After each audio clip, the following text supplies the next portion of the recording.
Así que Listo, doctora. adelante.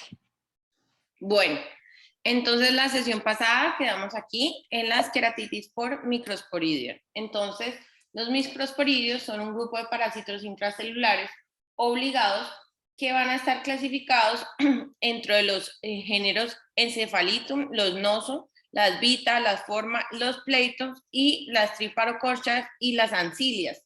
Estos más o menos tienen un grupo de más o menos de 1000 a 1500 especies, entre las cuales las más infecciosas son las que nombré. Los microsporidios entonces existen como una sola espora que van a ser altamente organizadas. Estos van a tener un tamaño más o menos entre 1 a 40 micras y la espora se va a transformar de manera intracelular y es la forma más infecciosa del organismo.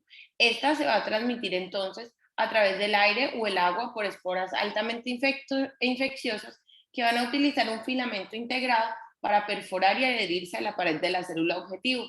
Una vez, una vez punteado por ese tubo, el esporosoma infeccioso va a ingresar entonces al citoplasma de la célula del huésped y se va a replicar libremente en el citoplasma o dentro de la vácula citoplasmática, generando así entonces nuevas esporas directamente que van a alcanzar la madurez. En cuanto a las manifestaciones clínicas de estos pacientes, tenemos que pueden presentarse con una queratoconjuntivitis superficial, caracterizado con dolor, enrojecimiento, fotofobia, disminución de la agudeza visual y una queratitis estromal profunda. Tenemos aquí unas fotos de las manifestaciones clínicas en donde la primera se ve entonces una queratoconjuntivitis microsporidial, que esta se va a asociar comúnmente a pacientes inmunodeprimidos y se van a presentar con una queratopatía puntiforme multifocal superficial y elevada asociada a una conjuntivitis moderada. Tenemos que también estas se pueden dar en personas sanas que no usan lentes de contacto y va a simular entonces una queratoconjuntivitis epidémica u otras causas de queratitis punteada superficial. También tenemos entonces la microsporidiosis estromal, que esta se va a encontrar con mayor frecuencia entonces en pacientes inmunocompetentes, como una queratitis crónica progresiva que se va a asemejar entonces a una enfermedad herpética disiforme con un dolor y una disminución más significativa de la agudeza visual. Los pacientes entonces pueden desarrollar uveitis, así como neovascularización, necrosis y perforación de la córnea. El diagnóstico se hace más fácilmente, entonces identificando las pequeñas esporas ovaladas u oblongas, características en la tinción del ácido alcohol resistente o blanca de calcoflúor, y su diagnóstico en cultivos es mucho más difícil. Tenemos que esta es otra imagen. Entonces, estas son unas fotografías en lámpara de hendidura, en donde se muestran lesiones epiteliales, derivadas, difusas, multifocales, gruesas y diminutas y pontiformes. Estas entonces se van a caracterizar como que tienen una característica que se les ha denominado como si estuvieran pegadas. Estas lesiones pueden ser epiteliales, subepiteliales y se van a caracterizar por afectar principalmente el estroma anterior. Pueden o no teñirse con la fluoresceína y la conjuntiva circundante puede estar levemente a moderadamente congestionada, no va a haber purulencia y puede haber respuesta papilar o folicular. Entonces, en esta lámpara de hendidura, en la primera imagen superior, tenemos entonces un infiltrado grisáceo denso con un edema circundante y el infiltrado estromal bien definido. Entonces, en cuanto al diagnóstico, tenemos que la queratoconjuntivitis por microsporidium requiere entonces raspados corneales y biopsias de córnea. También nos podemos ayudar con tinciones como son las de Gram, la de Giemsa, el hidróxido de potasio con el blanco de calcoflúor y en húmedo con el índice modificado y otras tinciones. Entonces, en un análisis retrospectivo, tenemos que encontrar las 4 técnicas utilizadas para la detección de microsporidium. Entonces, encontraron que las técnicas de Sil-Nielsen y el 10% de KOH con calcoflúor son las más sensibles para la identificación de las esporas, seguidos por el Gram y el Giemsa. El Giemsa entonces tiene menos eficacia en cuanto a las 4 técnicas. Se han descrito también numerosas tinciones para la detección de estas esporas que van a ser útiles en las biopsias en los raspados. Y tenemos que La de Sil-Nielsen es la que mejor identifica de manera eficaz las microsporidias. Entonces, en cuanto a la histopatología, entonces tenemos que se usan nuevamente las mismas tinciones. Lo que se puede ver entonces es la birrefringencia de las esporas y se pueden ver también las estructuras ovaladas unicelulares o extracelulares sin sus protuberancias. Este es entonces cómo se ven las microsporas observadas bajo las tinciones de los raspados corneales. En la imagen A tenemos la tinción de KOH con cacofluor con un aumento del MIR, en donde los organismos se ven ovalados de color turquesa, brillante blanco, y a menudo agrupados sobre este fondo relativamente oscuro. Entonces, en la tinción B, ya tenemos una tinción de Gram, en donde las esporas parecen ovoides refráctiles de color púrpura brillante y se van a parecer a microorganismos Gram positivos. Estas van a estar dispersas o agrupadas dentro del citoplasma. En la tinción C, entonces tenemos la tinción de Giemsia, y en esta mancha no va a ser absorbida por la pared celular, solo va a tener entonces el citoplasma. Las esporas se van a ver más pequeñas que las otras manchas y va a haber poca diferenciación con bacterias u otros. El último, ya tenemos la tinción del Sil-Nielsen modificada, y estos microorganismos fueron ácidos resistentes y se ven como un color rojo brillante sobre el fondo azul, que a menudo se veían entonces las vacuolas posteriores y una franja diagonal entre las esporas. Tenemos entonces esta revisión, este artículo original, que es un reporte de casos y una revisión de la literatura que se publicó en la Revista Mexicana de Oftalmología en el 2017. Entonces recopilaron 4 casos de queratitis estromal por microsporidium con los datos histológicos completos y se realizó una revisión exhaustiva de la literatura. Lo que se encontró aquí entonces es que al realizar el examen microscópico de los 4 casos con hematocilina y eosina, se pudieron evidenciar múltiples organismos redondos o ovales en el estroma corneal intensamente positivos con las tinciones de Sil-Nielsen y azul de tionina. Entonces, esta imagen que les traigo acá es para demostrar cómo se ve entonces en las microsporidias a nivel de la biopsia. Como conclusiones en este estudio, mostraron que esta identidad continúa siendo entonces un problema oftalmológico debido a su curso indolente y su mala respuesta a los tratamientos existentes. Y aún no se cuenta entonces con un diagnóstico estándar que ampliamente permita su detección sin realizar procedimientos invasivos. También entonces tenemos que otras ayudas que nos pueden identificar entonces al patógeno es la microscopía por transmisión de electrones o la TEM, que este sigue siendo el gol estándar para la detección e identificación de especies microsporidiales, y las esporas microsporidiales van entonces a tener un tubo polar característico que es lo que nos facilita su identificación. También tenemos la microscopía confocal, que es un método útil entonces para explorar la córnea in vivo y no es invasivo. Entonces en esta se van a observar diminutas opacidades intraepiteliales en la queratitis epitelial, que se va entonces a corroborar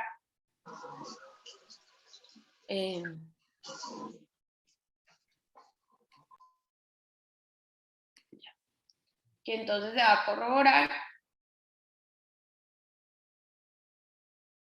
entre los queratinocitos sobre un punto oscuro de la imagen confocal.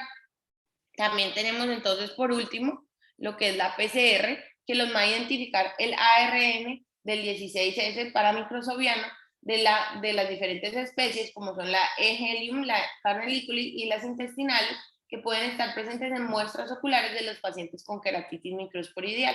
Se ha informado que tiene una sensibilidad alrededor del 83 y una especificidad del 98%, y esta técnica se puede encontrar muestras hasta 100 esporas. En cuanto al tratamiento, entonces tenemos que la queratoconjuntivitis, el tratamiento definitivo de la queratoconjuntivitis, entonces esta se caracteriza principalmente por ser una enfermedad autolimitada, con el 75% de los pacientes que recuperan una visión más o menos de 20-30 o mejor, con un tiempo promedio de resolución de 6, más o menos 2,9 días sin tratamiento específico versus el placebo. mientras que la queratitis estromal por microsporidias es una enfermedad que tiene a comprometer entonces las capas profundas y a menudo los fármacos tópicos no pueden generar la eliminación efectiva del patógeno. Las opciones de tratamiento entonces van a incluir la queratoplastia laminar anterior profunda o la queratoplastia penetrante de espesor completo. En cuanto a la DALC, entonces hay una burbuja grande con la eliminación de todo el tejido estromal que puede conducir entonces a la erradicación completa de la enfermedad sin recurrencia, y se ha descrito que entonces tiene un resultado favorable en cuanto a la microsporidiosis estromal. Se ha informado que las esporas microsporidiales a través de la membrana de semen y también se encuentran en los exudados de las cámaras anteriores. Se han descrito a nivel de la literatura recurrencias después de una DAL para la queratitis estromal, si no hay eliminación suficiente de las capas estromales o si el organismo ya ha penetrado la DSM. Tenemos este estudio en donde es un ensayo clínico controlado aleatorio de doble enmascaramiento en un solo centro, en donde se subdividió a 145 pacientes en dos tipos de tratamiento. El primero fue con biguanidas al 0.5% versus lubricantes para el tratamiento de la queratoconjuntivitis microsporidial. Y en el tiempo, entonces lo que se evaluó fue el tiempo de resolución, la agudeza visual, el tiempo que demoró en curarse, la agudeza visual final, y entonces lo que encontramos es que la mediana para el tiempo de cura fue más o menos de 13.5, más o menos 6 días en los pacientes que tenían que utilizar, en el cual fueron sometidos al uso de las poliviguanidas al 0.5 versus el placebo, que fueron de 9.4, más o menos 5 días, con una estadísticamente significativa que es de 0.04. No hay entonces esto muestra que no hay una diferencia significativamente estadística en cuanto a la agudeza visual entre el outcome de los dos grupos. Entonces esto se ve en cuanto a la agudeza visual final en logMAR, y no hay eventos adversos relacionados. Entonces este estudio no proporciona pruebas concluyentes y pues nuevamente nos dice, nos comprueba la característica autolimitante de esta infección. En este otro estudio, entonces, esto es un análisis retrospectivo de los casos vistos entre enero del 2002 y diciembre del 2013, diagnosticados entonces en el Paradise Institute, con queratitis estromal, basado entonces en examen clínicos y microbiológicos, y se documentaron los resultados de acuerdo al tratamiento médico, quirúrgico y la recuperación visual. Esta es una serie de 34 pacientes, en donde 5 pacientes van a responder al tratamiento tópico con poliviguanida y clorexidina al 0.2 con la formación. Entonces, 34 casos, de los cuales tenían queratitis microsporidial estromal con una edad media más o menos entre los 43 años, de predominio en los hombres. En cuanto a los síntomas, fueron crónicas, la mayoría con una duración media de 288, y casi la mitad de los pacientes tenían un antecedente de trauma. El diagnóstico clínico erróneo más común fue asociado a una queratitis por herpes virus simple, seguida de una queratitis micótica, y esto se debe a las características clínicas inespecíficas y que se caracterizaba por ser difusa en el 82% de los casos.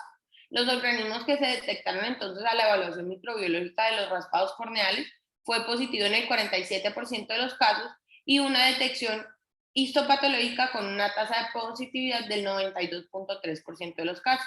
El manejo quirúrgico entonces fue necesario en el 74% de los casos, de los cuales 25 pacientes requirieron KPP, queratoplastis, perdón, y 21 pacientes con queratoplastis de espesor total.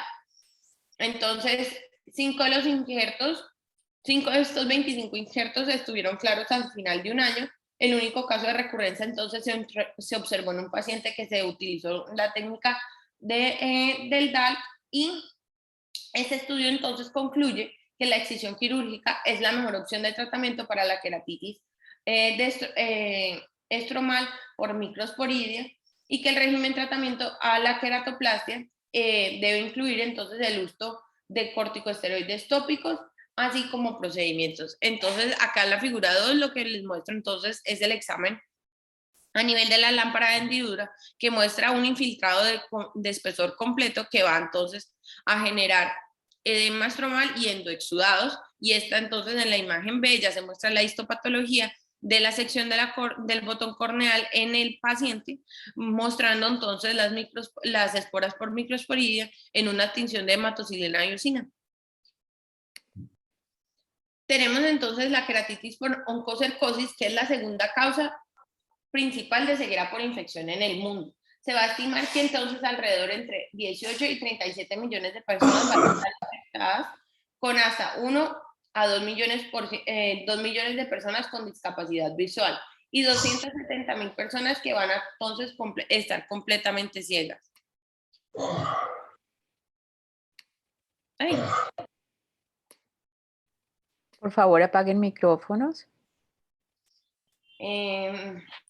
Que van a estar completamente ciegas. De los 37 entonces países endémicos de esta enfermedad, 30 se encuentran en África y 6 en América Latina.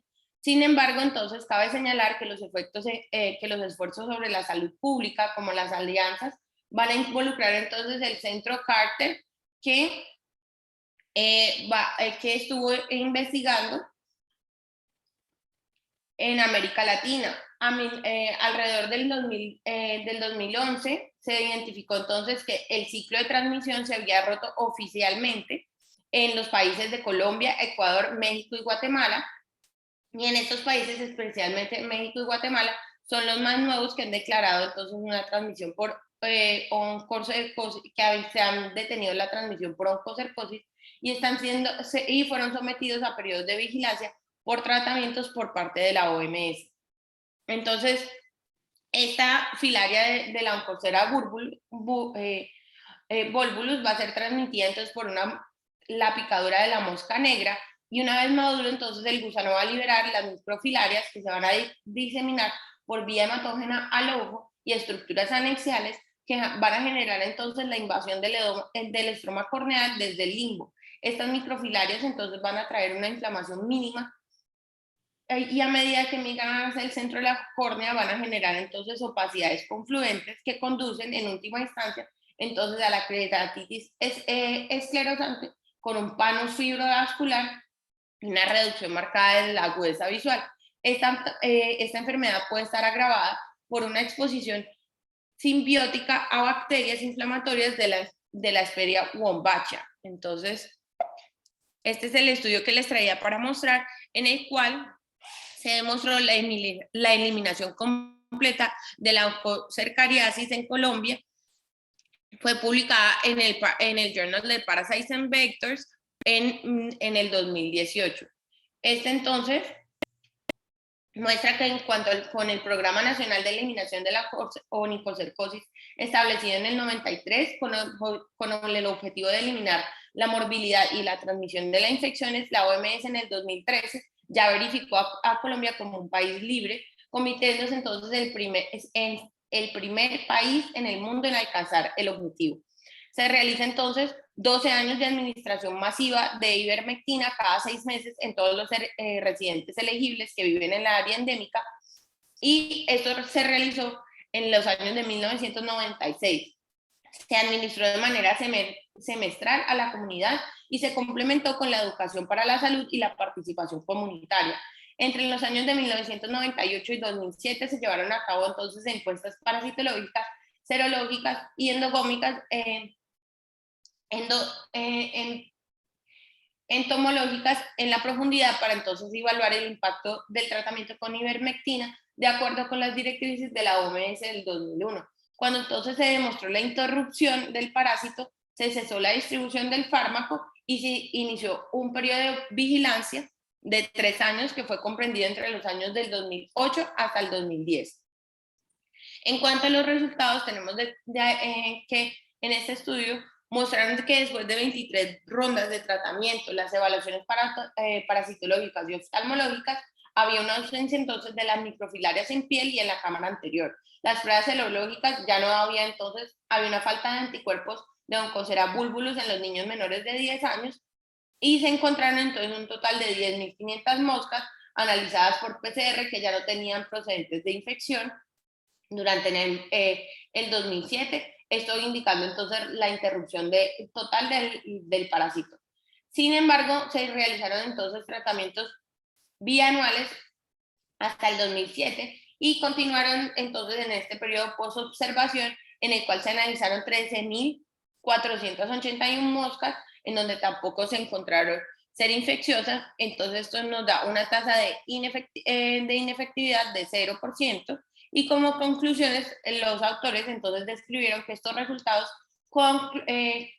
cumplieron con los criterios de la OMS para la eliminación de la oncocercosis y en consecuencia entonces Colombia queda verificado como un país libre de la oncocercosis, lo que demuestra que la eliminación de esta enfermedad tropical desatendida es un objetivo alcanzable y que allá entonces el camino para una agenda de eliminación a seguir en otros países endémicos de América Latina y África. En cuanto a las manifestaciones clínicas oculares, entonces tenemos que los nemátodos se pueden ver usando la retroiluminación como elementos móviles finos en forma de C o de S, en la cámara anterior o en la córnea. Estos hallazgos ocurren entonces, pueden estar acompañados de hallazgos cutáneos, lo que va a justificar entonces un examen dermatológico completo. Estos pueden incluir nódulos subcutáneos en donde pueden estar que son libres y móviles, van a medir entre 0.5 a 3 centímetros de diámetro y con mayor frecuencia son palpables sobre las prominencias óseas, sobre todo en caderas, extremidades y en la cara. Estos nódulos van a presentar de manera simultánea un desarrollo de una dermatitis papilar difusa con una piel que se describe como una piel de naranja. Puede también entonces haber atrofia, arrugas finas, linfadenitis y eventualmente una despigmentación o lo que llama la piel de leopardo.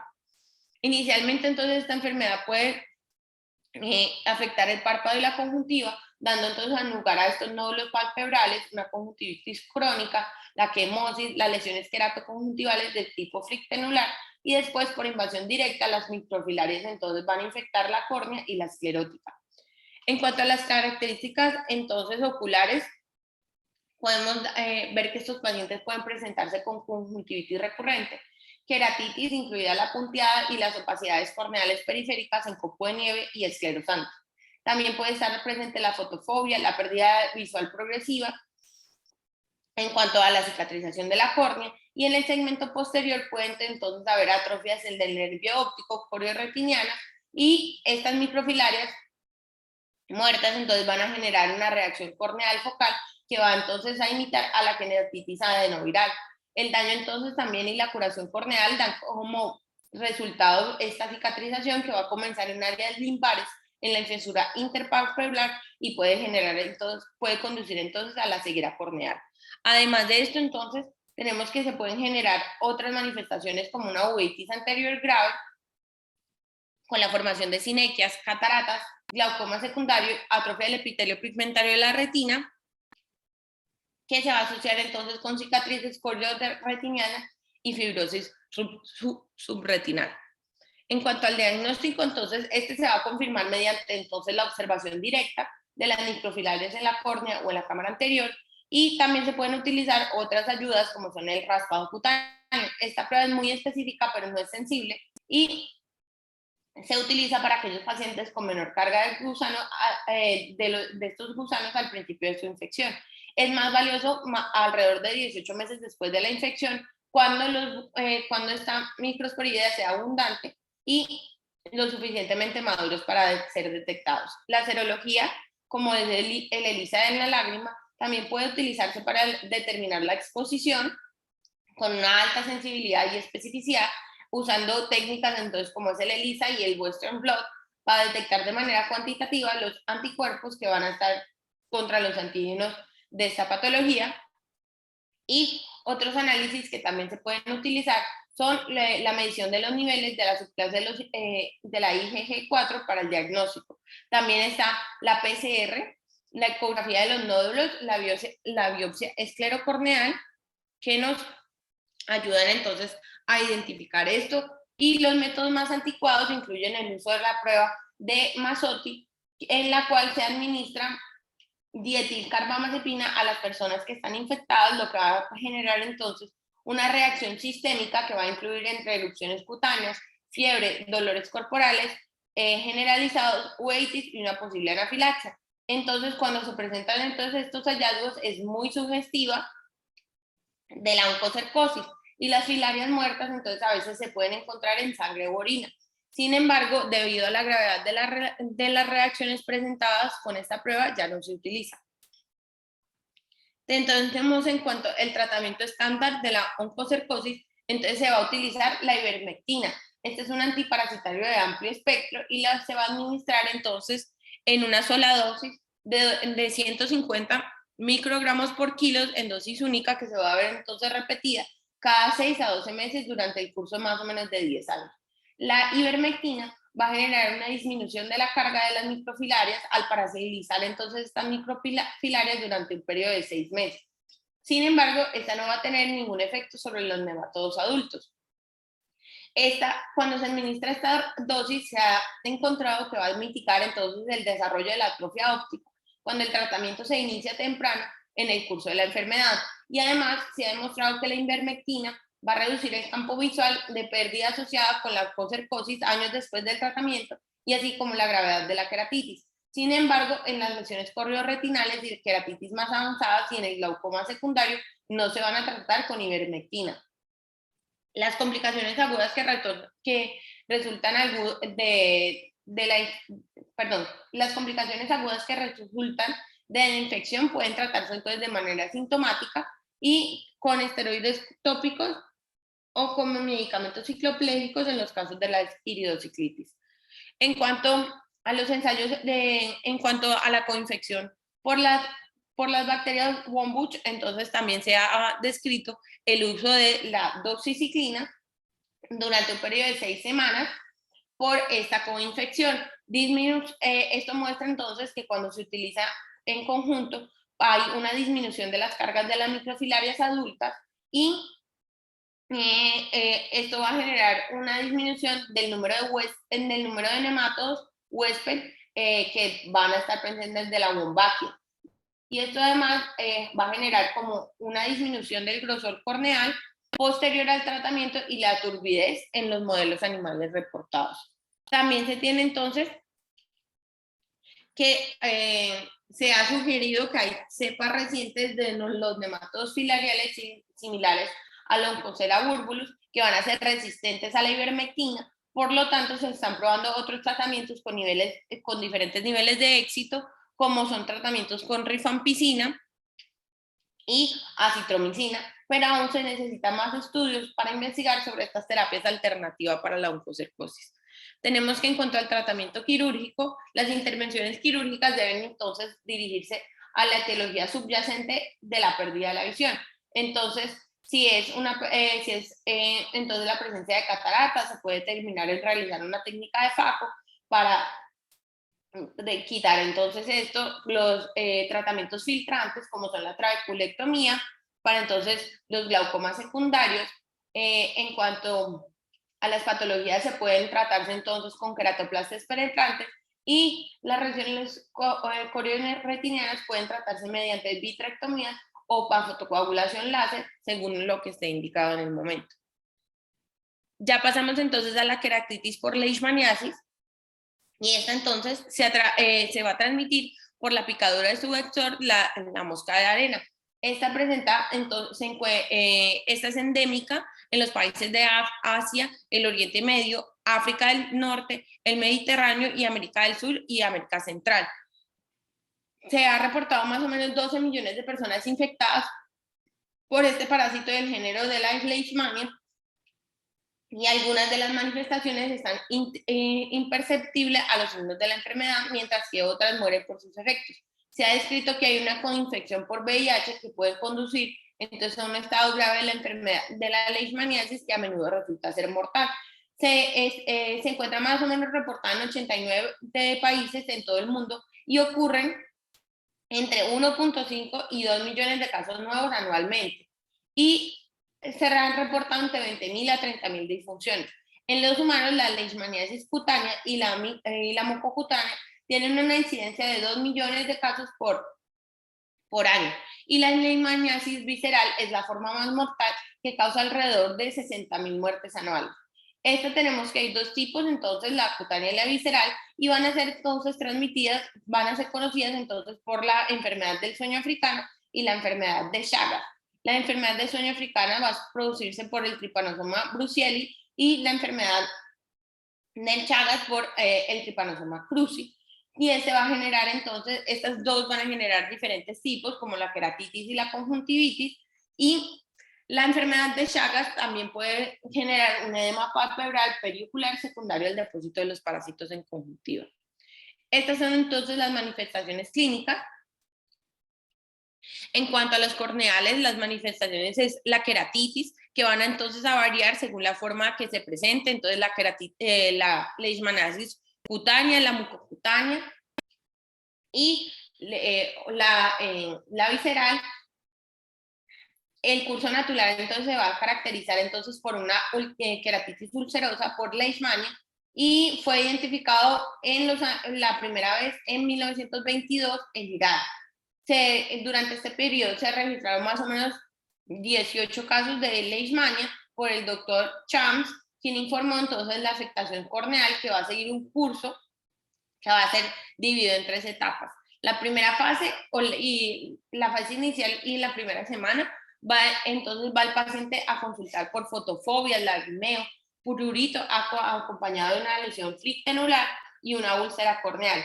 Ambas seguidas en una queratitis extensa intersticial, y posteriormente va a seguir la segunda fase o la formación del absceso, en donde se va entonces a generar durante la segunda o tercera semana, y estos síntomas entonces van a aumentar en la intensidad hasta que se encuentre la afectación total del estroma, remitiéndose entonces a partir de la formación de un absceso.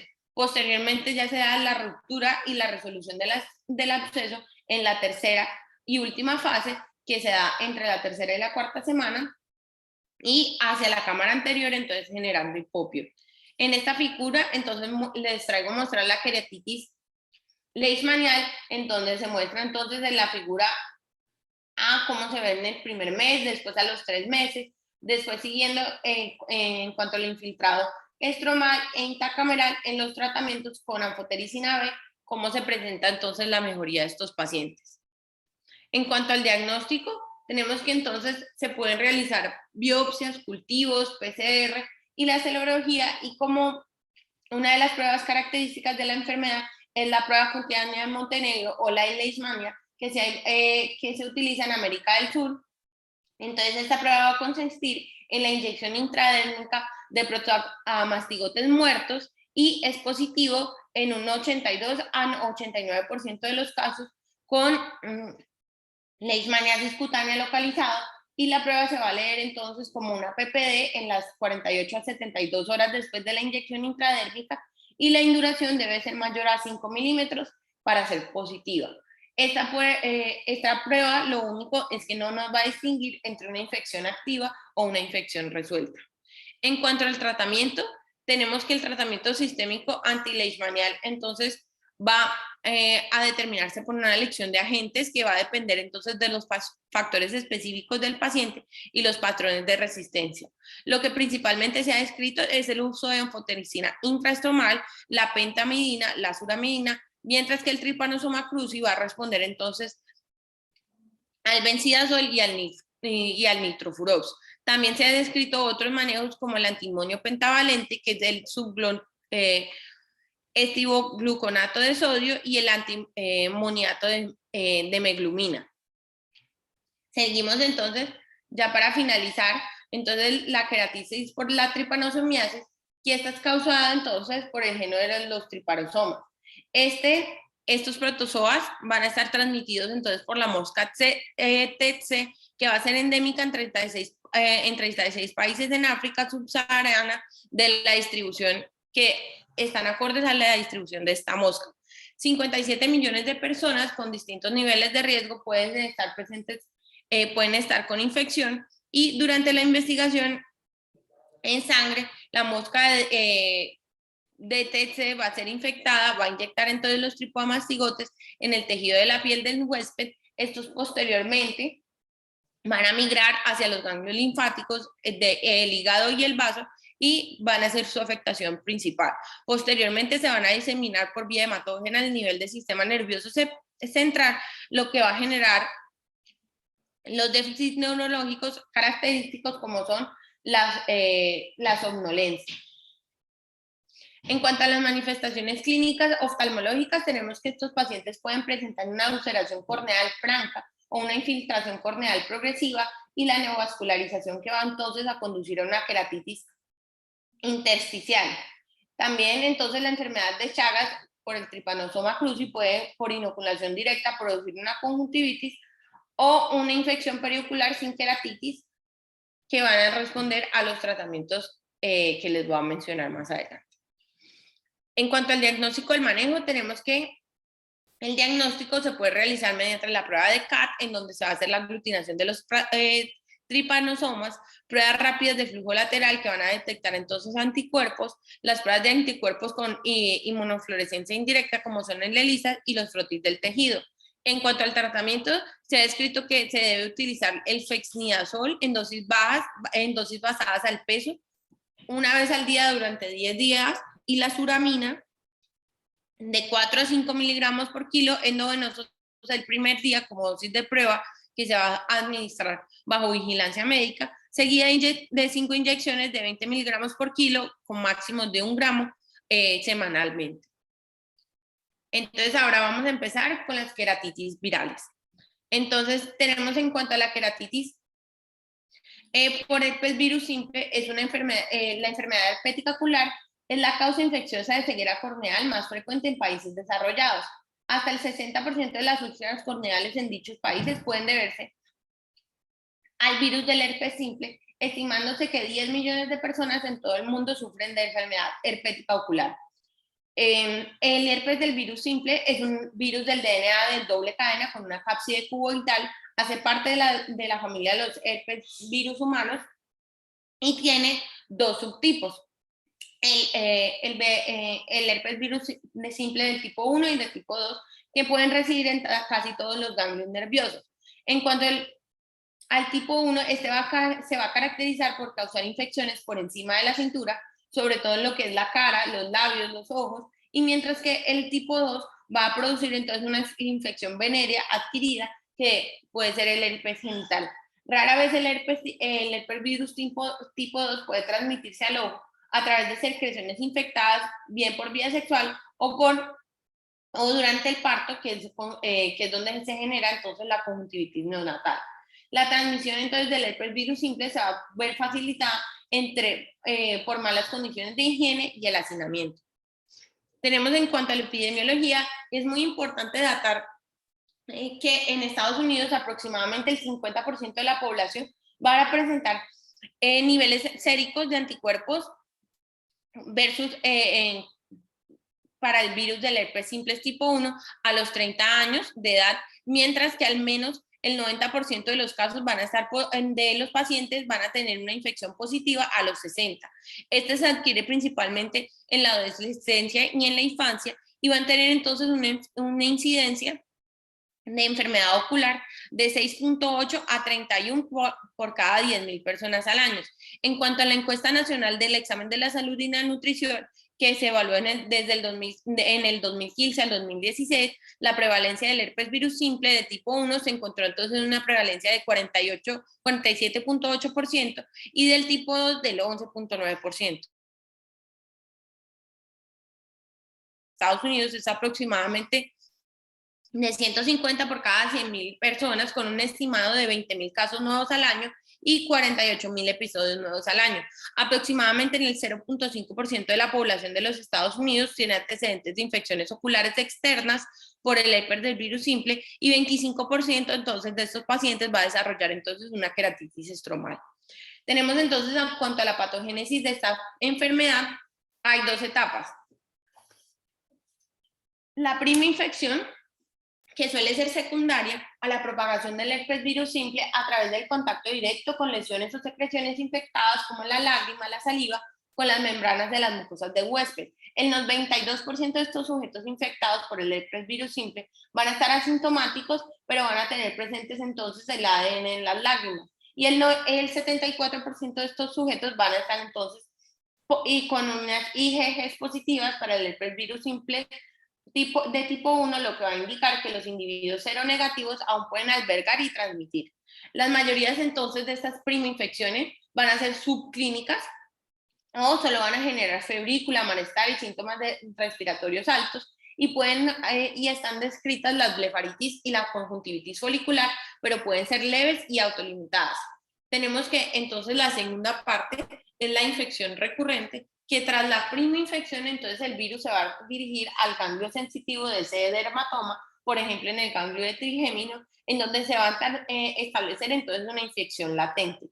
Este virus latente entonces se va a incorporar al ADN del huésped y puede generarse entonces una reactivación periódica subclínica en la cual se van a liberar, en cual se va a liberar el virus y el paciente va a ser contagioso. Hay diversos factores como la fiebre, los cambios hormonales, la radiación ultravioleta, el trauma, la lesión directa del nervio trigémino, que van entonces a desencadenar la reactivación, en la cual entonces se va a generar la replicación viral y el transporte activo de este virus hacia los axones sensitivos de la periferia. El patrón entonces de la enfermedad va a depender del sitio de la reactivación y puede estar alejado de un lugar puede estar alejado del sitio de la primoinfección. Pueden producirse cientos de reactivaciones a lo largo de la vida y tenemos que se han descrito tasas de recurrencia ocular después de un episodio principal del 10% en el primer año y 50% a los 10 años. Cuanto más ataques han habido previamente, mayor entonces será el riesgo de recidiva. Tenemos en cuanto a los factores de riesgo, se han descrito entonces de enfermedad grave, pueden recurrir a menudo, entonces será la enfermedad tópica ocular, la edad corta o los niños, la inmunodeficiencia o la inmunodepresión, la nutrición, el sarampión y el paludismo, y el uso inadecuado de corticosteroides tópicos que pueden promover entonces la propagación y la severidad de la enfermedad. En cuanto a las manifestaciones clínicas, tenemos que entonces estos pacientes van a tener entonces una infección ocular, puede ser secundaria entonces al tipo 1, aunque también puede estar presente el tipo 2 y puede ser responsable de la queratitis por herpes virus simple. Clásicamente el herpes virus simple tipo 2 no es el responsable de la mayoría de infecciones, sino del tipo genital. Y el virus, pero se han identificado a nivel de los ganglios del trigémino y en las autopsias del sacro, entonces por lo tanto no se pueden descartar. Se va a caracterizar entonces el paciente por presentar un eritema conjuntival, fotofobia, epífora, visión borrosa, visión de halos alrededor de las luces, y se ha descrito un compromiso bilateral en el 1.3% de los casos hasta el 12% de los pacientes. Las lesiones también se pueden ver, las lesiones en piel van a ser de tipo vesiculadas y pueden estar presentes entonces en el margen palpebral, y los factores de la célula del huésped son los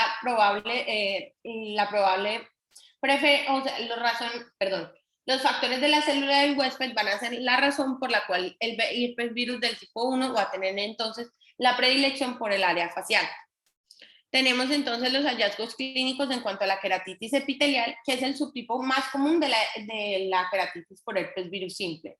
Las características clásicas entonces de la queratitis epitelial por herpes virus simple van a ser lesiones epiteliales granulares más gruesas que se van a fusionar para formar dendritas corneales. Una dendrita puede ser de tipo lineal, ramificada, y van a presentar búlbolos terminales. Estas dendritas están ulceradas y presentan entonces tinción de fluoresceína en su base, y pueden estar positivas también entonces a la tinción de rosa de bengala o verde de lisamina en las células epiteliales desvitalizadas. Posterior a la curación pueden entonces aparecer dendritas fantasma que se van a caracterizar entonces por una neblina subepitelial de un patrón dendrítico. Las dendritas se presentan con menor frecuencia en las enfermedades recurrentes, y en las imágenes lo que podemos entonces observar es la opacificación y la tumefacción de las células epiteliales en la primera imágenes con un patrón de puntos gruesos o estrellados. Después entonces se ve entonces la descamación central que va a dar lugar entonces a la úlcera lineal con las ramificaciones dendríticas y que habitualmente son de localización central, y las ramas de la úlcera tienen típicas yemas terminales y el lecho con tinción positiva para la fluoresceína. Por último, entonces tenemos las células cargadas en el borde viral que se van a hacer positivas con la tinción de rosa de Bengala, lo que hace que se pueda distinguir de otros diagnósticos alternativos, sobre todo de las abrasiones corneales recurrentes atípicas, y está presente también la hipoestesia corneal.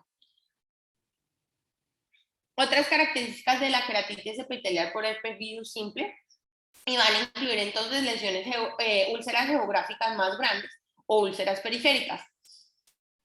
Cuando se inicia un tratamiento inadvertido entonces con los corticosteroides tópicos, pueden entonces favorecer la extensión progresiva de la úlcera hacia esta forma geográfica. Se caracteriza por ser por haber una leve turbidez epitelial asociada.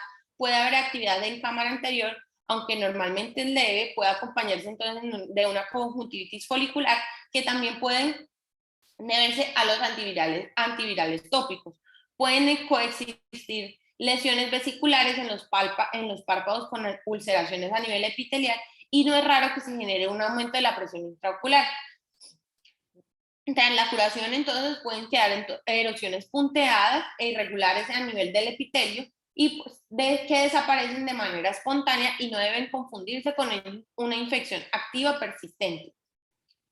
La aparición entonces de este patrón epitelial en remolino es una consecuencia vital del uso frecuente y sobre todo prolongado de los antivirus tópicos.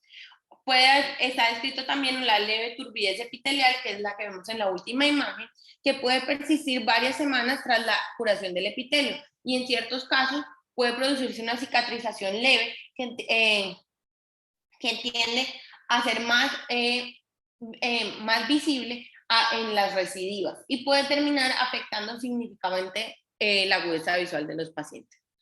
En cuanto a los hallazgos de la queratitis estromal, los hallazgos de esta población pueden haber queratitis estromales sin ulceración epitelial, que incluyen infiltrados estromales unifocales, multifocales o difusos. Está descrito también el edema o el adelgazamiento del estroma de manera variable, que se puede ver en el examen en la biomicroscopía, en donde puede haber un anillo inmunitario o neovascularización. Aunque estos vasos también pueden retroceder en el tiempo, denominándose los vasos fantasma, los vasos activos persistentes pueden provocar una queratopatía lipídica y cicatrices visualmente visibles. Entonces, arriba a la izquierda, lo que encontramos es el estromal melt, presente entonces en la queratitis estromal con una ulceración epitelial. En la siguiente imagen, o sea, arriba en el centro, vamos a encontrar entonces infiltrados multifocales estromales. En la queratitis estromal, arriba a la derecha, entonces vamos a encontrar un adelgazamiento significativo del estroma a la lámpara de hendidura en una queratitis estromal con ulceración epitelial. Y en la última imagen, entonces, vamos a ver la neovascularización y la queratopatía lipídica. Tenemos entonces que los hallazgos de la queratitis endotelial por herpes virus simple, también conocida como endotelitis, es el resultado del virus en la cámara anterior. Los hallazgos clínicos entonces van a incluir precipitados queráticos, iritis y edema estromal. La endotelitis se puede subdividir en cuanto al patrón de afectación en disiforme, difusa o lineal. La endotelitis disiforme es la forma más común, con un área redondeada focal de edema estromal asociado con precipitados queráticos subyacentes y una uveitis anterior. La endotelitis difusa ocurre de manera menos frecuente, demostrando entonces precipitados queráticos por distribución por todo el endotelio. Y la endotelitis difusa a veces puede involucrar entonces una placa retrocorneal o un hipopio. Y por último, la endotelitis lineal entonces se va a caracterizar por una disposición lineal serpentiginosa bien definida de precipitados queráticos que van a delimitar entonces una córnea edematosa de la córnea clara que no va a estar afectada. En las siguientes imágenes entonces se puede ver un ejemplo de una zona central de edema estromal que va a tener a menudo un edema del epitelio situado por encima. En ocasiones la lesión puede ser excéntrica. También hay precipitados queráticos grandes, granulomatosos, por debajo del edema, que están vistos en la siguiente imagen, y pliegues de la membrana de Descemet en casos intensos. También entonces se ha descrito la presencia de anillos inmunitarios con opacificación del estroma, que se denominan los anillos de Wesley, que van a entonces indicar un depósito de complejos inmunes con antígenos virales con anticuerpos. Está descrita también la hipoestesia corneal, que nos va a distinguir de otras infecciones, y las lesiones curadas a menudo entonces dejan unos anillos tenues de opacificación estromal o subepitelial con adelgazamiento. Los episodios consecutivos entonces van a generar el desarrollo de la cicatrización subepitelial o estromal y la vascularización superficial o profunda que se puede ver en la última imagen. Este es entonces un cuadro que les traigo a mostrar cómo se clasifica entonces la endotelitis por el herpes virus simple y sus diferencias entonces en cuanto a las características, si es disiforme, difusa o lineal. Entonces se van a diferenciar entonces de acuerdo a 4 principios: la presencia de precipitados queráticos, la descripción estromal, la invasión del epitelio y el curso clínico. Tenemos entonces que la endotelitis de tipo disiforme entonces va a ser una distribución de tipo de disco de manera central o paracentral en la córnea. En cuanto al estroma, vamos entonces a ver este edema en forma de disco que va a corresponder a la distribución por los precipitados queráticos. En cuanto al epitelio, puede haber un edema microquístico que va a responder al edema estromal severo, y en cuanto al curso clínico, entonces tenemos que esta va a responder en cuanto a los corticosteroides tópicos. En cuanto al difuso, entonces tenemos que puede haber entonces precipitados queráticos dispersos que van a estar sobre todo el endotelio. Puede haber un edema estromal que va a involucrar la totalidad de la córnea. Puede haber un edema microquístico que va a corresponder entonces al edema estromal severo, y este subtipo va a responder entonces con corticosteroides tópicos y sistémicos. ¿Perdón? ¿Hay alguien en el auditorio que...? Hay un micrófono encendido, Carlos. ¿Listo? Que va a responder entonces con el tratamiento de corticosteroides sistémicos y posiblemente antivirales que van a generar la resolución completa en cuadro.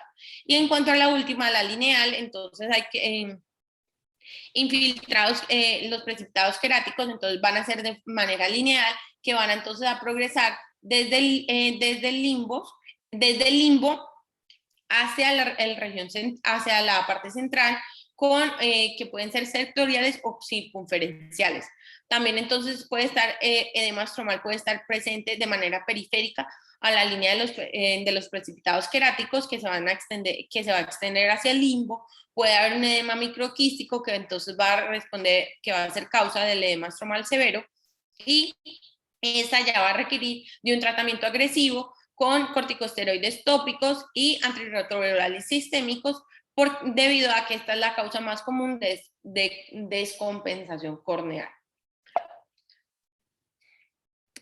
Otros hallazgos clínicos que están descritos entonces, una forma más grave entonces de la queratitis estromal es a menudo denominada la queratitis del estroma necrotizante, que va entonces a implicar la ulceración epitelial y la pérdida del estroma concomitante. Esta afectación va a ser grave, va a ser de las más resistentes al tratamiento, lo que va a implicar entonces una queratolisis, una ulceración y el adelgazamiento, y posiblemente la perforación corneal importante. La queratitis estromal necrotizante entonces se va a caracterizar por presentar una necrosis y una lisis del estroma, a menudo entonces con una opacificación intersticial profunda. Puede haber entonces uveitis anterior con precipitados queráticos por debajo del área de la infiltración estromal activa, y puede haber un defecto epitelial. A menudo esta va a progresar a la cicatrización y la vascularización y el depósito de los lípidos. También entonces está descrita la queratopatía neurotrófica, que se debe entonces a una ausencia de la revitalización secundaria, a la anestesia corneal, y que va a estar a menudo agravada por otros factores como la toxicidad farmacológica. Esta se ve entonces como un defecto epitelial que no va a cicatrizar y a veces está presente después de un tratamiento tópico prolongado, y un signo precoz es la queratopatía neurotrófica. El estroma por debajo del defecto va a estar grisáceo, opaco y puede adelgazarse, y puede producirse una sobreinfección bacteriana o micótica. El tratamiento de estos efectos epiteliales persistentes debe usarse entonces la mínima dosis de corticosteroides tópicos para controlar este componente inflamatorio. Puede haber también una queratouveitis o una iridociclitis, que ya es el compromiso del iris y del cuerpo ciliar, en donde puede estar sin signos de inflamación corneal activa y puede estar entonces asociada a una actividad vírica directa. Esta puede ocurrir en ocasión en asociación con las enfermedades epiteliales, estromales o endoteliales, y la inflamación de la cámara anterior se produce hasta en el 10% de los pacientes con queratitis por herpes virus simple. Aunque el reconocimiento de esta uveitis anterior herpética puede ser sencilla, en los contextos de las lesiones víricas obvias como las dendritas, puede ser más difícil de identificar en el diagnóstico en ausencia de estos hallazgos. Hay ciertos tips o pistas que nos pueden apuntar en cuanto al diagnóstico de la queratouveitis por herpes virus simple, que van a ser la presencia de cicatrices, edema corneal, la disminución de la sensibilidad corneal, los precipitados queráticos con distribución geográfica o difusa, una presión intraocular que puede estar agudamente elevada, los hallazgos que son de características más unilaterales, y la atrofia del iris, que pueden producir distorsión pupilar y defectos a nivel de la transiluminación. En la tercera imagen, entonces, lo que se puede ver son los parches de atrofia del iris, que pueden entonces dar una pista, y la transiluminación entonces puede revelar lesiones sutiles, y en el análisis del humor acuoso en la PCR puede hacer la confirmación diagnóstica. Entonces, como complicaciones de las infecciones por herpes virus simple, tenemos que, como les había contado anteriormente, las tasas de recurrencia son aproximadamente el 25% en el primer año después de la enfermedad inicial y en el 33% en el segundo año. La gravedad y la probabilidad de recurrencia del herpes virus simple van a depender de la virulencia de la cepa y la susceptibilidad del huésped a esta cepa en particular. El mecanismo subyacente de la reactivación o la recurrencia sigue siendo en gran parte desconocido, pero se han propuesto varias hipótesis. Una posible explicación es la gran cantidad de copias virales latentes, y el número de neuronas infectadas de forma latente puede abrumar entonces los mecanismos de la defensa celular contra la infección viral. La reactivación por la queratitis por herpes virus simple se ha documentado con mayor frecuencia después de inyecciones intravítreas, después de cirugías de cataratas, después de trasplantes de córnea, después de procedimientos refractivos como el LASIK, las iridotomías láser, la trabeculoplastia con láser de argón, la queratectomía fotorrefractiva, el uso de análogos de prostaglandinas para el manejo del glaucoma, también se va a asociar con una queratitis por herpes virus simple. Entonces, también como complicaciones tenemos entonces la sobreinfección bacteriana, el glaucoma secundario al uso crónico de corticosteroides o a la inflamación, las cataratas, la atrofia del iris, y el estudio más importante que hablaremos más adelante es el HEDS, en donde el HEDS no reportó una asociación entre la recurrencia del herpes virus ocular con el estrés psicológico, la enfermedad sistémica, la menstruación, el uso de lentes de contacto o lesiones oculares, pero hay estudios que así han reportado estos hallazgos, entonces todavía es controversial. En cuanto al diagnóstico... Cata, interrumpo un momentico. Otra de las causas que se ha aducido de recurrencia y en este momento que estamos viviendo de la pandemia es precisamente la vacuna del COVID. No sé si han tenido mis colegas la experiencia. Yo tengo 2 pacientes que, habiendo tenido previamente queratitis estromales que estaban silentes, después de la vacuna del COVID se han reactivado y eso está ya descrito. ¿Leíste algo al respecto? Doctora, iba a hablar sobre eso cuando habláramos de, pues directamente de las manifestaciones por coronavirus.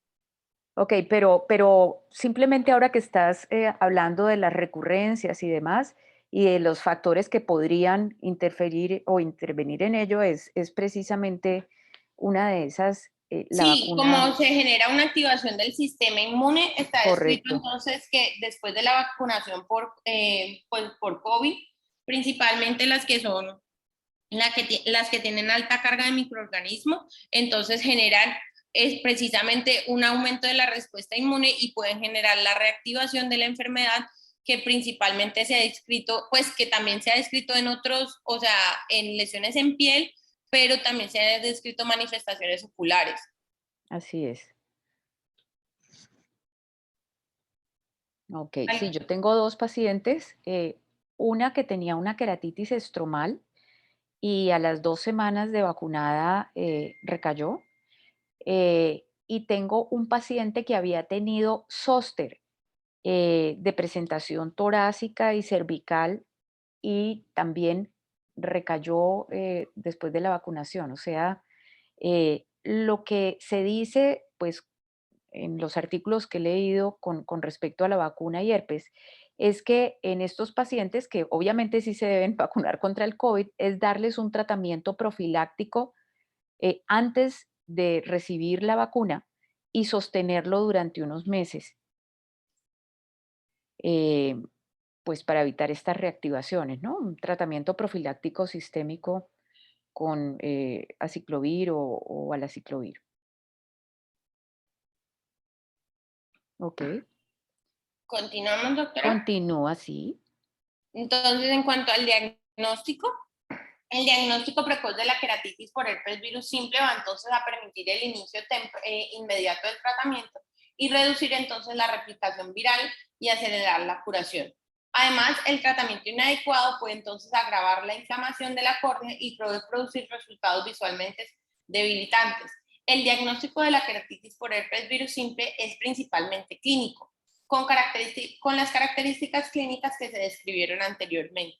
Se disponen también de unas ayudas diagnósticas como la detección de antígenos y los cultivos virales como el ELISA para detectar el herpes virus simple.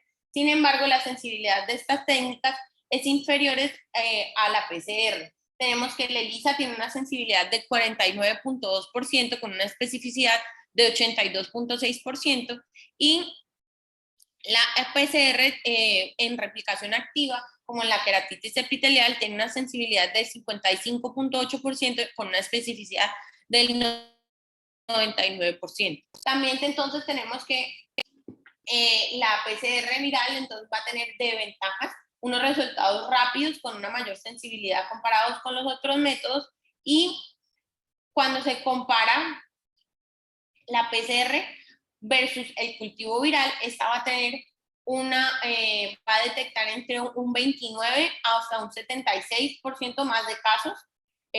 También se pueden utilizar entonces pues las colecciones de la lágrima en los pacientes que sean clínicamente sospechosos. Entonces, uno de los estudios encontró una sensibilidad con una ELISA del 49% y en la especificidad del 83%, mientras que el PCR entonces tiene una sensibilidad de que son las que ya les conté. Las ventajas también entonces puede ser que la PCR se puede obtener de muestras de toda la superficie o de la cámara anterior, permitiendo entonces la detección de la infección epitelial o endotelial y las citologías con la tinción de Gram va entonces a mostrar células multinucleadas gigantes. Otras de las técnicas son un método diagnóstico alternativo, entonces va a ser la microscopía con focal in vivo, que es altamente dependiente del operador, pero puede demostrar sensibilidades y especificidades con una sensibilidad reportada del 99% y una especificidad del 93.2%. También entonces se pueden hacer análisis de la película lagrimal detectando anticuerpos contra el herpes virus simple y el DNA del herpes virus simple con un valor predictivo positivo del 98%.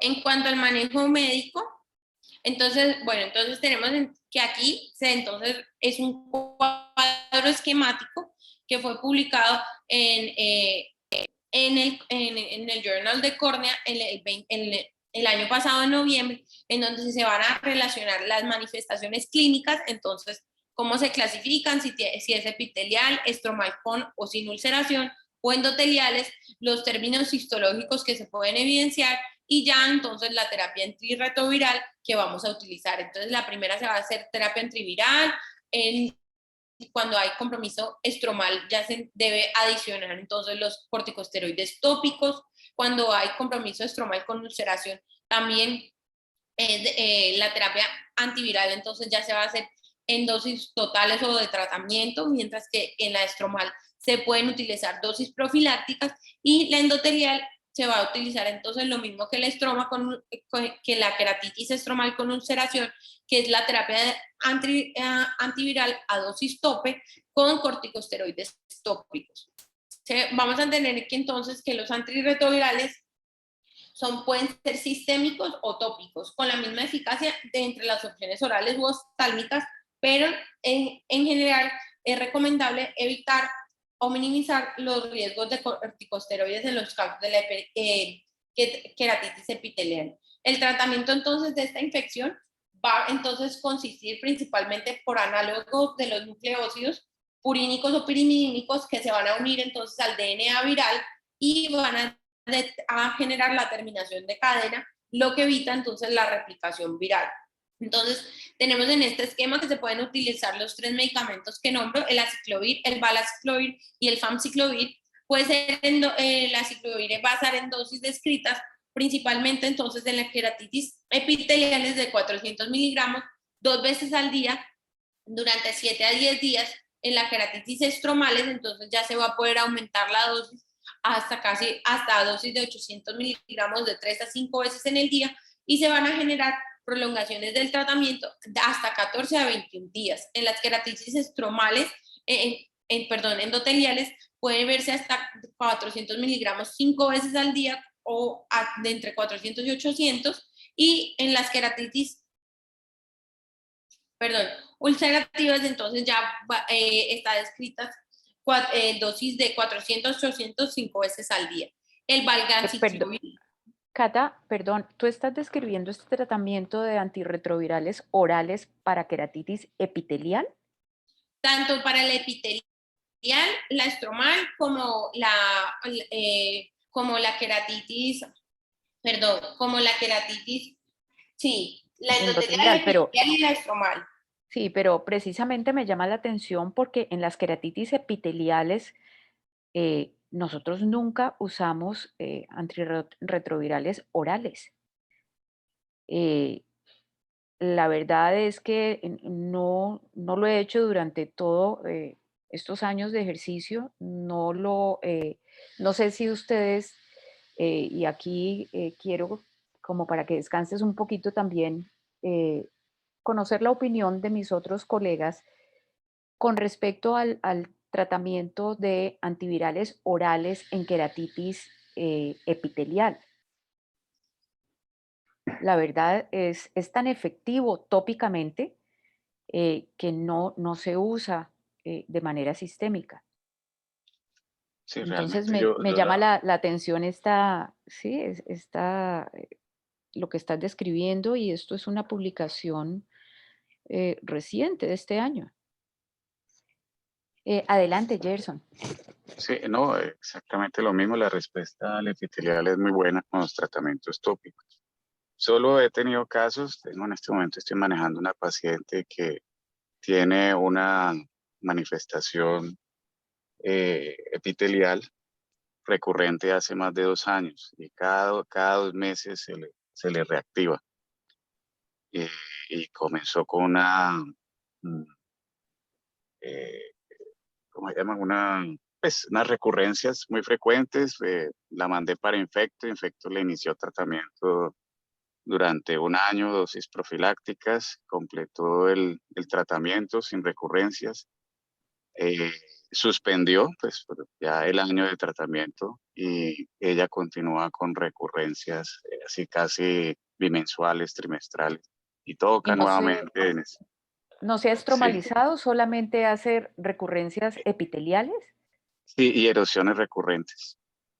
Entonces la tengo también con Porque en ese caso Zule. también se ha descrito el uso de ganciclovir tópico a dosis profiláctico. Incluso leí una vez que era menos tóxico, obviamente, dar una dosis diaria de ganciclovir a estos pacientes que recibir los 400 miligramos cada 12 del aciclovir. Pero de verdad no he tenido yo el caso de queratitis solamente epiteliales recurrentes que no pues tengan, que no se estromalicen o tengan otro tipo de Sí. manifestaciones. ¿Y tiene Yo alguna creo que enfermedad de base?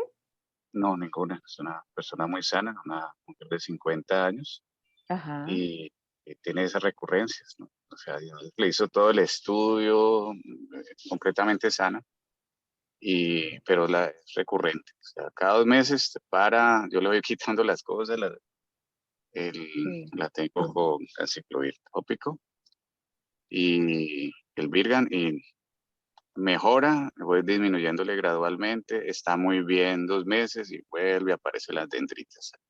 Ok. Es un caso bien, bien, bien Es un complicado caso porque raro, ¿no? sí, No es lo exactamente. usual. Sí, Eh, exactamente.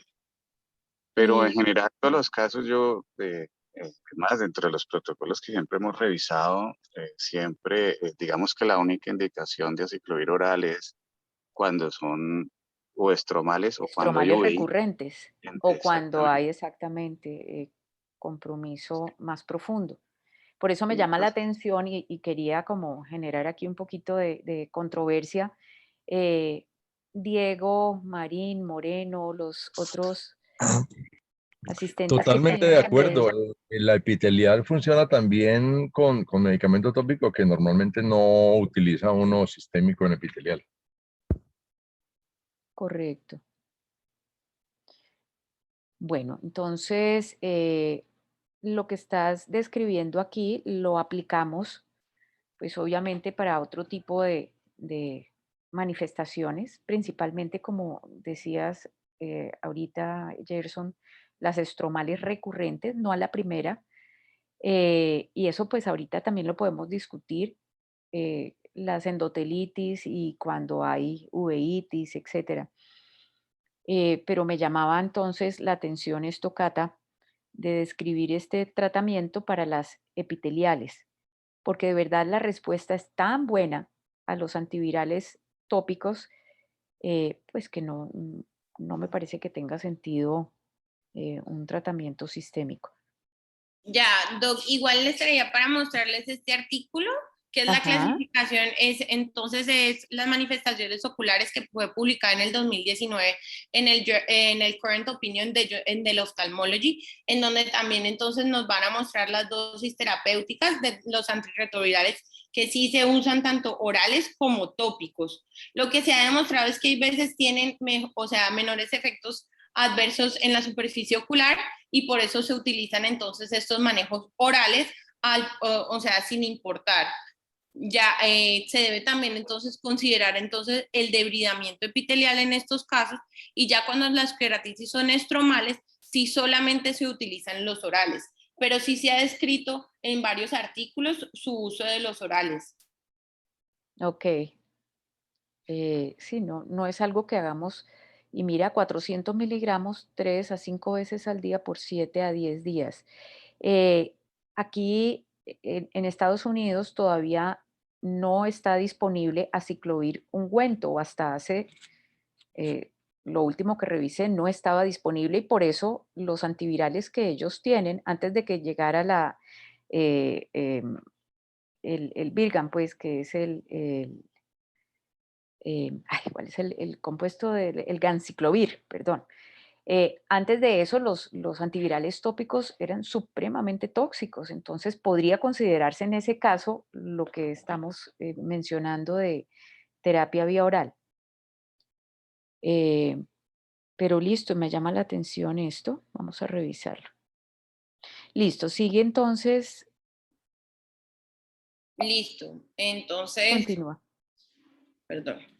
Este entonces es el HEDS, que es el Hepatic Eye Disease Study, que fue el primero publicado, en donde en cuanto se mostró el uso controlado de corticosteroides tópicos, entonces en la queratitis herpética de tipo estromal, en donde en 1994 avalaba el uso para generar entonces la disminución de la inflamación asociada con mejorías entonces en cuanto a la agudeza visual, el tiempo de cicatrización de la úlcera y también en cuanto a los estudios, la patología uveítica. Entonces, en cuanto a los antirretrovirales tópicos, se pueden utilizar en ungüento oftálmico, que es el aciclovir 3%, o el gen de ganciclovir 0.15, 5 veces al día, hasta que se cierre el epitelio. Como efectos adversos, entonces está la visión borrosa, la queratitis puntiforme, y debemos vigilar siempre los signos de toxicidad del tratamiento, como son las erosiones punteadas superficiales y la conjuntivitis folicular. También tenemos entonces como ungüentos, entonces el uso dermatológico, que es el acinclovir, que se va a aplicar 5 veces al día, al igual que en el herpes labial. Entonces, tienen este efecto, un efecto básicamente equivalente, van a actuar sobre todo sobre las células epiteliales que tienen virus con una adecuada penetración estromal. El 99% de las úlceras se van a curar en menos de 2 semanas, y la ixoruidina y la vidabradina son fármacos antiguos que posiblemente sean menos eficaces y tengan mayor toxicidad. En cuanto entonces a los corticosteroides tópicos, se van entonces reservar para las queratitis estromales, y para las endoteliales pueden utilizarse prednisolona al 1% y fluorometolona al 0.1%, con una cobertura antivírica en conjunto. Se pueden utilizar 4 veces al día, y a medida que mejore se va entonces a reducir de manera paralela la administración de ambos fármacos durante un tiempo no menos de 4 semanas. Estos siempre deben entonces tener se debe controlar entonces la intensidad y la administración para controlar de manera eficaz la inflamación, y siempre se debe vigilar la presión intraocular.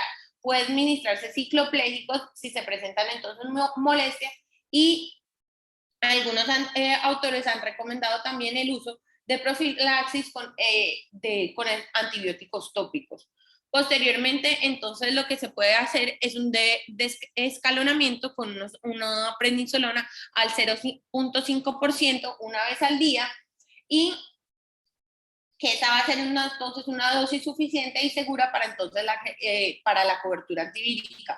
Algunos pacientes entonces van a requerir otros corticosteroides menos potentes, como el loteprednol, que pueden durar varios meses, y debe entonces intentar suspender el corticosteroide de modo definitivo y hasta un tiempo antes y después terminar entonces con la cobertura antiviral. También se ha descrito el uso de inmunosupresores como la ciclosporina al 2%, que ha mostrado entonces resultados comparables con la prednisolona tópica al 1% en cuanto a la agudeza visual final, y puede reemplazar y reducir las necesidades de los corticosteroides tópicos en casos de la queratitis estromales que van a tener glaucomas inducidos por esteroide.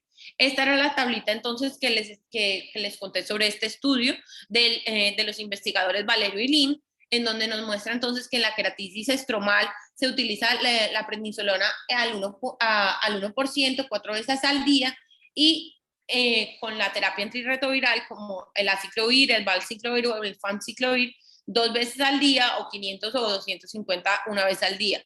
Cuando hay presencia entonces de la ulceración, la prednisolona solo se utiliza de 1 a 4 veces al día en terapias con antibióticos en dosis tope, que es el aciclovir a 800 miligramos 5 veces al día durante 7 a 10 días, o el valaciclovir a 1 gramo 3 veces al día durante 10 días, y el valciclovir 500 miligramos de 2 a 3 veces al día.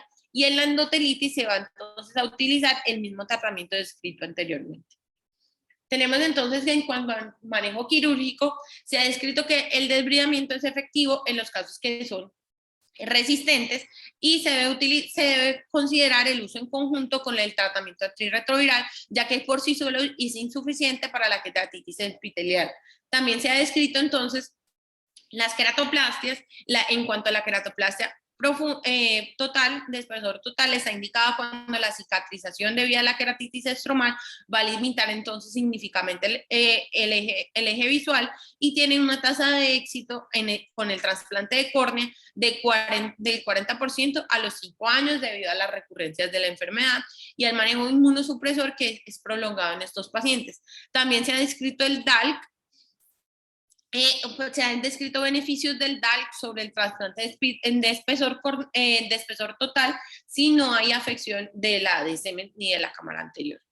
En cuanto a otras consideraciones, tenemos que tener que el aciclovir oral a largo plazo va a reducir la tasa de recurrencia de la queratitis epitelial estromal en un 50%. Se debe considerar entonces en los pacientes que tienen residuas frecuentes, que tienen compromisos bilaterales o cuando hay afectación de un ojo único. La dosis que se utiliza entonces en estos pacientes es de aciclovir de 400 miligramos cada 12 horas durante un año, y también puede utilizarse el valaciclovir en dosis de 500 miligramos cada 24 horas o una vez en el día, y el famciclovir en dosis de 250 miligramos cada 12 o 24 horas. Ese es entonces uno de los estudios, ay, qué pena esa resolución, en cuanto a los aprendizajes que hemos tenido a partir del HEDS y los desarrollos y las aplicaciones clínicas que hemos tenido. Este fue publicado en el Journal of Clinical and Experimental Optometry este año por los autores de Ashrad y et al. Entonces, en este estudio del HEDS-1, lo que fue utilizado para probar los efectos de los corticosteroides y los antirretrovirales orales en la queratitis estromal y los antirretrovirales en cuanto a la presencia de la iridociclitis. Los antirretrovirales orales utilizados entonces fueron el aciclovir, el antiviral oral tópico fue la trifluridina, que ya en este momento no se utiliza, y el corticosteroide tópico utilizado fue el fosfato de prednisolona al 1%. El fracaso del tratamiento entonces se definió como el empeoramiento o la no resolución de la afectación y los efectos adversos oculares. Entonces, en cuanto a los resultados que tenemos, entonces mostraron que el HEDS, el uso conjunto del corticosteroides con el antirretroviral tópico se debe utilizar en los pacientes que se utilizaron antes, empeoró a los pacientes antes del tratamiento antirretroviral. Que el uso del esteroides al agregar antirretrovirales orales a pacientes en un régimen de antirretrovirales tópicos era igual de equivalente, y que cuando se adicionaron corticosteroides tópicos en las estromales mejoraron. Ya en el HEDS con iridociclitis se investigó entonces un antiviral oral con un antirretroviral tópico, a un antirretroviral tópico, y ya el HEDS-2 entonces se investigó la prevalencia y la recurrencia de la conversión de queratitis estromal. Aquí lo que mostró entonces es los pacientes, que los pacientes con queratitis epitelial hay poco riesgo de la transformación estromal y no está indicado entonces el uso profiláctico de aciclovir oral, a menos de que el paciente haya tenido múltiples episodios previos. Entonces, para el control a largo plazo de la enfermedad estromal, se debe realizar una reducción de los corticosteroides tópicos concomitantes con los antivirales tópicos para reducir la persistencia o la progresión de la inflamación estromal, y no hay más beneficios de utilizar. Y en cuanto a la estromal no necrotizante, no se encontró ningún tipo de evidencia que mostrara que se pudiera utilizar más los antirretrovirales orales que los tópicos. En cuanto a la queratitis estromal, está indicada entonces, la profilaxis va a estar indicada con dosis bajas para disminuir entonces la probabilidad de recurrencia. El seguimiento de estos pacientes debe realizarse de manera diaria o casi diaria inicialmente hasta que se observe una respuesta clínica, y si no hay respuesta en la primera semana, se debe considerar entonces la posibilidad de la resistencia al tratamiento antirretroviral, la toxicidad antiviral, la enfermedad neurotrófica y se debe entonces dar un cumplimiento deficiente a la medicación o un diagnóstico alternativo. Doctora, aquí empezaríamos este software oftálmico. Yo creo que entonces podemos parar allí. ¿Qué tan largo es esto, Cata, para poder programar la otra sesión también con parte de queratitis ulcerativa Sí, periférica? doctora, yo creería que termino en la otra sesión. O sea, ¿te tomas toda la sesión? No, yo creería que la mitad, doctora, Ok, para que empiece entonces Cristi. podemos hacer esto, terminar con Zoster, hablar de las vacunas eh, y que empiece Cristi con PUK, que nos va a tomar mitad de la sesión próxima y la siguiente, ¿no? Porque las ulcerativas periféricas es un tema bastante extenso. Eh, Luego vamos anunciando los temas de refractiva para que tú pues luego te vayas preparando para dentro de 3 semanitas, ¿ok? ¿Tu rotación va hasta cuándo, Cata? Doctora, nosotros cambiamos el rote el 19 de noviembre. Ok, todavía tenemos un mesecito. Perfecto, entonces, muchas gracias por esta maravillosa revisión, Cata. Quiero resaltar el esfuerzo de la revisión y tan actualizada.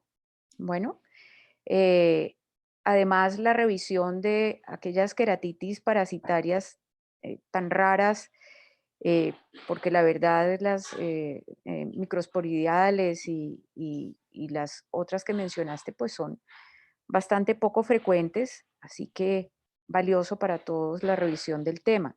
No sabía que ya estaba erradicado de Colombia la oncocerquiasis, que me parece maravilloso porque cuando yo empecé residencia alcancé a ver algunos casos porque eran pacientes de López de Micay, ¿sí? Que en ese tiempo se hacían jornadas allá y algunos pacientes venían para seguimiento. Pero excelente noticia, la verdad no sabía de la erradicación y me alegra muchísimo. Entonces, ¿algún comentario de alguno de los participantes?